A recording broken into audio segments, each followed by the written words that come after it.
लेकराला न्याय मिळावा म्हणून पुन्हा उपोषण करणार असं जरांगे यांनी म्हटलेलं आहे।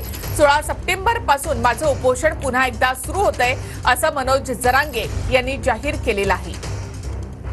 पुन्हा आमरण उपोषणाचा इशारा दिलाय। अनेक कार्यकर्ते येतात की उपोषण करू नका, गावकरी म्हणतात उपोषण करू नका। नाही, मी कोणासाठी करतोय? जे समाजाच्या लेकराला न्याय मिळाला पाहिजे त्याच्यासाठी, म्हणून ते उपोषण 17 सप्टेंबर पासून पुकारलंय आपण। आणि हे सगळे मागण्या आपल्या 8-9 मागण्या त्या घेऊन पुन्हा उपोषणाला बसतोय। मी काय वाईट करत नाही। समाजासाठी 16 तारखेला रात्री 12-1 वाजल्यापासून ते आमरण उपोषण मी आंतरवाडी तिथं सुरू करतोय। काल तुम्ही असं म्हणालात की देवेंद्र फडणवीस यांनी माझ्या विरोधात आमदाराची टीम उभी केली, त्यावर लाड असं म्हणालात की जरांगे पाटील मची भाषा बोलतात, त्यांना मस्ती आणि माज आलाय। ती समाजाला माहिती आहे मस्ती आणि माज कोणाला आलाय। देवेंद्र फडणवीसांना आलाय की मला आलाय। मी गरिबांची लढाई लढतोय। तुम्हाला का वाटतं गरिबाचे पोरं मोठे होऊ नये?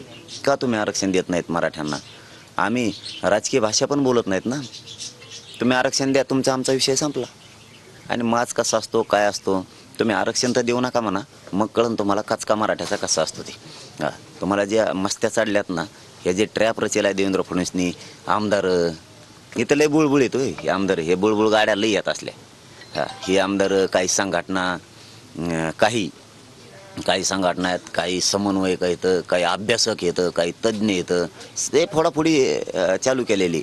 या सगळ्या विभागात EWचा विषय आरक्षण मिळायच्या अगोदर EWमधून फॉर्म भरलेले आहेत पोरांनी, आणि ते मान्यसुद्धा केलेले। 2-3 वेळेस ते अर्ज तपासले, त्यावेळेस ते मान्यसुद्धा केले त्यांनी। आणि SCBC दिलं त्याच वेळेस EWसुद्धा ऑप्शन सुरू होता, त्यावेळेस पोरांनी काही अर्ज केलेले आहेत, तरीही त्यांनी ते ॲक्सेप्ट केलेत। तरी त्याच वेळेस सांगायचं ना मग की तुम्ही EWच घेऊ नका, असं करा तसं करा, त्यावेळेस ॲक्सेप्ट केलं। आणि आता ह्या महिन्यात आता रद्द करायलेत, इतक्या दिवसानंतर। म्हणजे तुम्ही EWS मधल्या पोरांचं वाटोळं करायला लागलात। ही कोणची पद्धती आहे तुमची? देवेंद्र फडणवीस का मराठ्यांचे पोरं मारायला लागलात? का तुम्ही अडचणीत आणायला लागलात मराठ्यांचे पोरं? परिंदरकर असं म्हणतात की जरांगे पाटलाचा अहंकार टोकाला गेलेला आहे, समाजाचा पाठिंबा आहे, तो अहंकार डोक्यात जाऊ देऊ नका। काही आमदार जातीत फूट पाडायला लागले, मात्र विरोधात बोललं पाहिजे, उत्तरही दिले पाहिजेत, एकमेकाला बोललंही पाहिजे।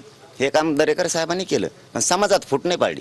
काही आमदारच समाजात फूट पाडायला लागले, आणि ती मस्ती मात्र जिरणारी।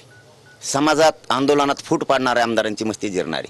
कॅमेरा पर्सन अमित आडेसह मी ज्ञानेश्वर लोंढे, TV9 मराठी, आंतरवाली सराठी, जालना।